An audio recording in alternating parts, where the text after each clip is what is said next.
Hello everybody and welcome to another episode of Bricks and Whiskers.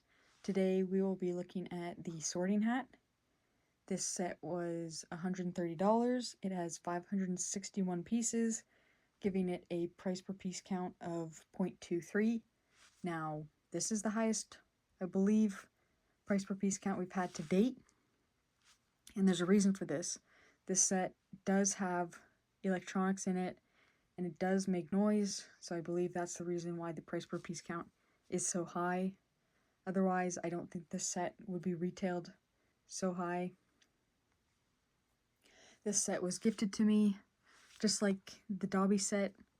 I personally didn't really have this set in mind to purchase.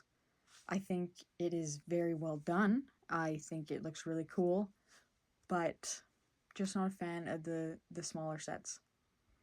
How it transports, obviously really easy to transport. It's one solid piece. It is put together well. It is on there. There's no bumping it off. So 10 out of 10 transport. You can't get better in my opinion than one solid piece.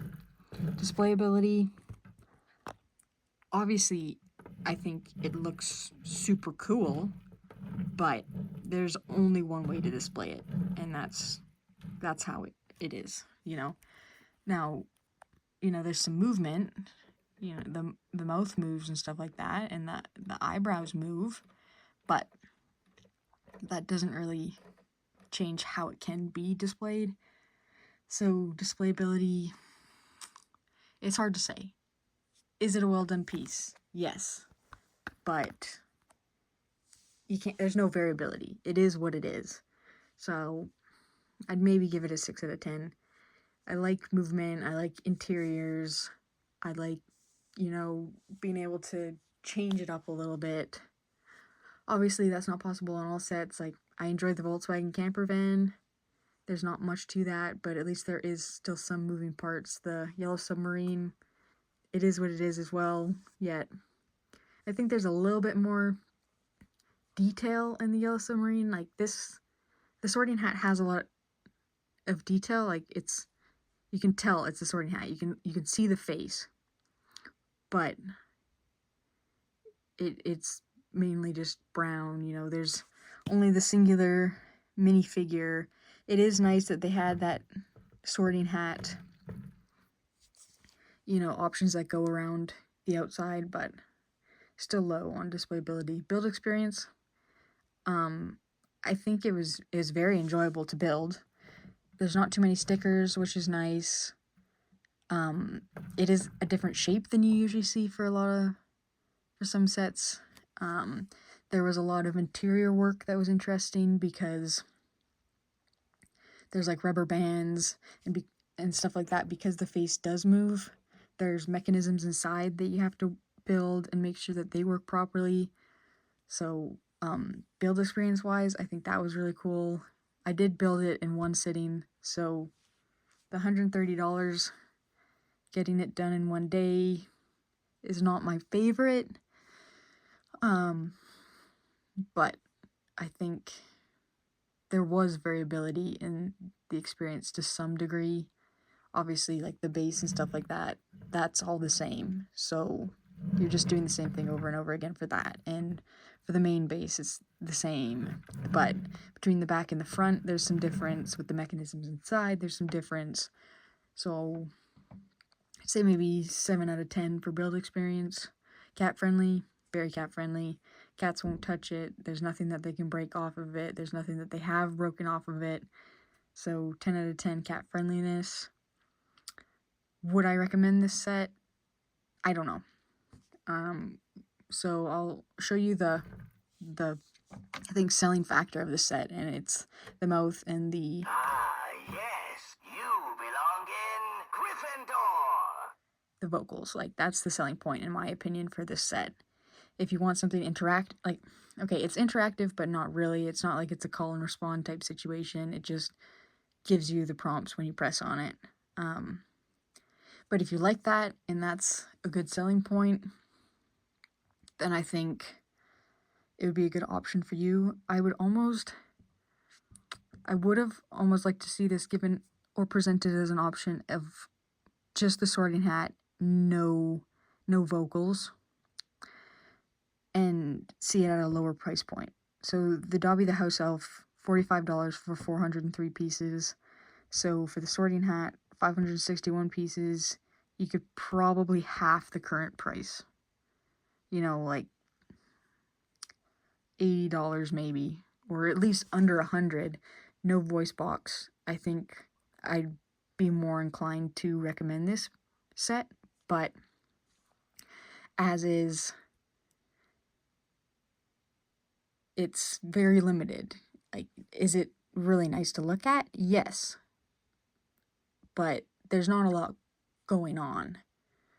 Like, I guess you could make the argument that all the sets are nice, but there's not much going on. But I just find it doesn't have as much of a wow factor in my opinion, which is why I initially don't think I wanted to get it. It's just, I look at it on my shelf and I think, yeah, that's cool. But compared to, you know, the Death Star and like even the Cullen's house, you know, you look at it and you've seen it. There's not any, oh, what's hidden? What can I see? You know, it's kind of a one and done. You've seen it all. During the building, it was interesting because they kind of have the house colors like embedded into the base outside of just the crests on the outside. But, you know, building wise, it's interesting because it has, I believe it has, you know, like the Sword of Gryffindor, Helga Hufflepuff's cup, and like the Horcruxes, stuff like that. Which makes it interesting on the inside, and when you build it, it increases the build experience, but on the outside, I find it is quite limited. So I think I'd recommend it if you are a big fan of the talking portion of it and a big fan of how it looks. But in my opinion, there's probably other sets you get for $130 that might have a bit more of a wow factor. Like even the Night Bus, it's a small set as well. There's not much to it, but you still have the interior of the bus to look at. You know, you still have the minifigures, you still have some movement. But yeah, this set is not one of my favorites, but in my collection there's a very high bar. So I find it's very easy to get lost in those big show-stopping sets. So would I buy it again? No. Do I enjoy having it? Yes. Okay, I was just looking at the minifigure here of Harry. And something kind of caught my eye. So, I mean, I think his little face that he's making is adorable. Him, you know, not Slytherin, really captures the moment. Obviously, the hat piece, well designed. But when looking at the back, it's kind of funny. Like, he has no teeth.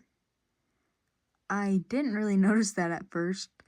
Like, I understand he's 12 years old, so he should definitely have some teeth. Not sure why they weren't put in. It looks really weird to just have a empty mouth. But anyways, I hope you enjoyed this review.